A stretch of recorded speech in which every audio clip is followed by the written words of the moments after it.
கோதாவரி தீரத்தில் ராஜமேன்றியில இது நிஜமா நடந்தது, அடியன் பொய் சொல்லல, நிஜமா நடந்த விஷயம் இது.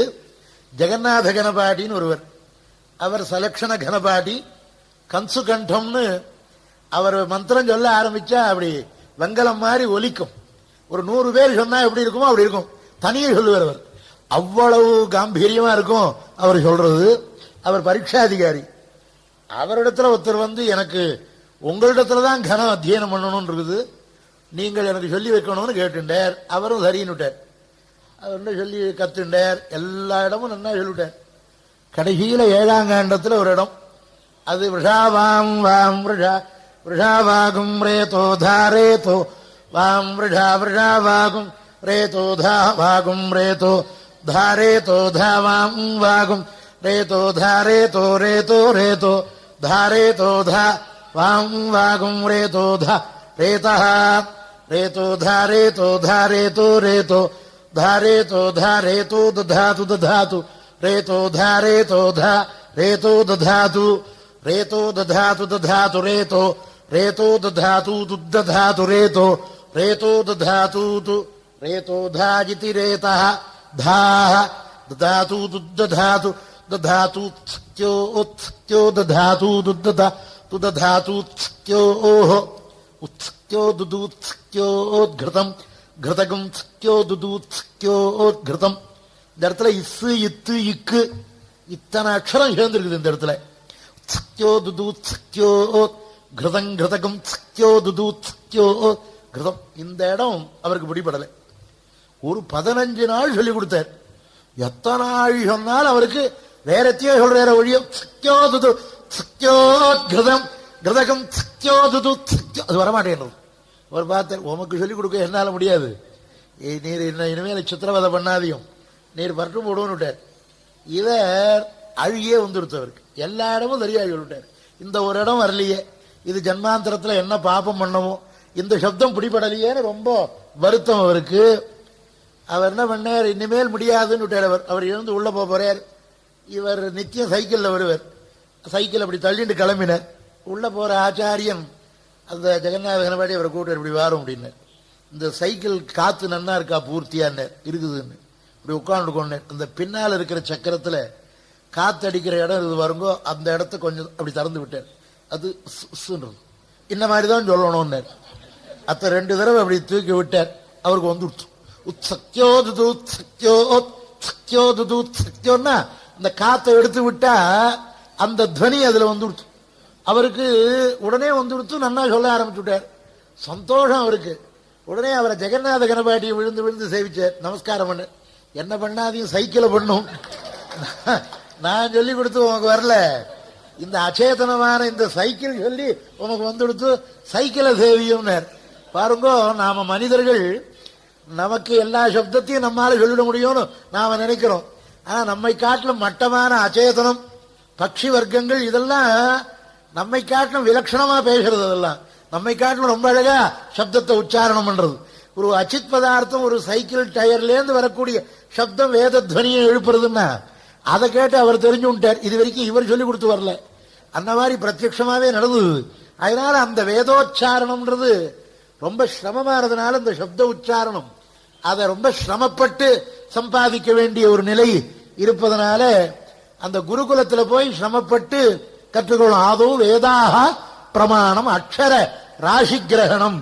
அதனால அந்த நாதத்வனிஜனித நாத்யுபகண்ட மூலாதோ பாக ஆபியந்தர சம்ஜக சம்வாரணாத அல்ப பிராண பிரயத்ன அர்த்தமாத்திரிக பராங்கபூத அர்க்க தேவதாக பிராமண ஜாதி அகார. இந்த வர்ணதார வர்ணக்கிரமம்னு வேதத்தில் சொல்லச்சே ஒரு ஒரு அக்ஷரத்துக்கு ஜாதி சொல்றது வேதம். இங்கே ஆ இதெல்லாம் பிராமண ஜாதி, ஜாக்ஷா க்ஷத்ரிய ஜாதி, நவர்க்கம் எல்லாம் நா அதெல்லாம் வைஷ்ய ஜாதி, தவர்க்கம் எல்லாம் சதுர்த்த வர்ணம் 4வது வர்ணம். இப்படி 4 ஜாத்யுச்சிதமான அக்ஷரங்கள் சேர்ந்து ஒரு பதம் உண்டாருது. பல பதங்கள் சேர்ந்து ஒரு வாக்கியம், பல வாக்கியங்கள் சேர்ந்து ஒரு பஞ்சாசத்து, பல பஞ்சாசத்துகள் சேர்ந்து ஒரு அன்வாக்கம், பல அன்வாக்கங்கள் சேர்ந்து ஒரு பிரஷ்னம், பல பிரஷ்னங்கள் சேர்ந்து ஒரு காண்டம், பல காண்டங்கள் சேர்ந்து ஒரு சம்மிதைன்னு வேதமானது பூர்த்தியாருது. இப்படி வேதத்துல அக்ஷரம் அக்ஷரத்தை நாம பார்த்தோம்னா சில சப்தங்கள் நாபியிலிருந்து உச்சரிக்கணும். யத்தரதி தரதி யத்யத்தரதி தத்தரதி யத்யத்தரதி தத், இத்த நாபியிலிருந்து தான் சொல்லணும். யத்தரதி தரதி அப்படி ஒருத்தர் சொல்லிட்டு இருந்தார். அப்படி சொன்னா பிரயோஜனமே இல்லை. யத்தரதி தரதி யத்யத்தரதின்னு நாபியிலேந்து அந்த சப்தம், அதுக்கு துவனி ஸ்தானஞ்ச கரணம். இந்த துவனி அது சொல்ல வேண்டிய ஸ்தானம் எங்கேருந்து இதெல்லாம் நிர்ணயிக்கப்பட்ட விஷயம். அதெல்லாம் நாபியிலிருந்து பிடித்து சொல்லணும். சில சப்தங்கள் நாபியிலேருந்து சொல்ல வேண்டியதில்லை, களம் அதாவது இந்த கண்டத்திலேருந்தே வருது, அது சிலது. அது பாருங்க, சந்திரமஸ்யதி சந்திரன் சந்திரமதிம மமமாசி சந்திரம் சந்திரமதிமமா அதிம மமமாஸ்யதி மம போகாய போகாய மமாஸ்யதி மம போகாய மம போகாய போகாய மம மம போகாய பவ பவ போகாய மம மம போகாய பவ. இது கண்டத்திலேருந்தே வருது, நாபி வரைக்கும் இறங்கி சொல்ல வேண்டியதில்லை.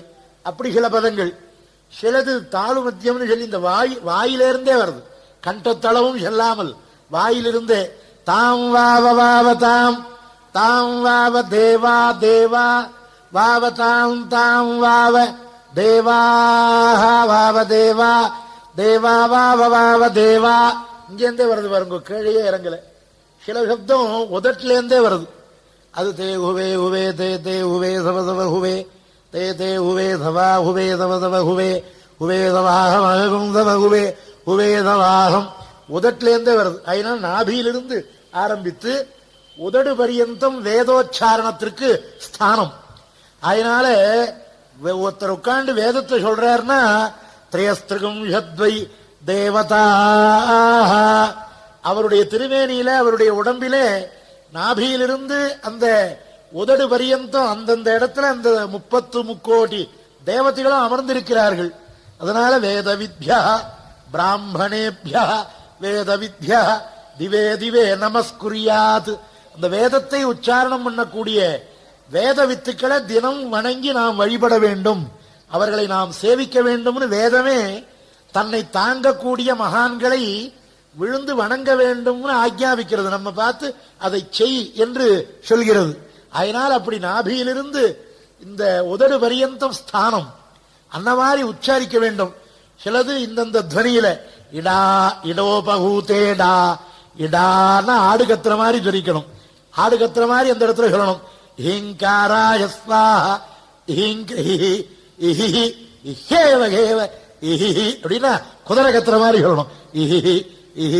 அப்படின்னா இந்த குதிரை கணைக்கிற மாதிரி அந்த சப்தத்தை சொல்லணும். தத் கிரௌஞ்ச தனிவீதயா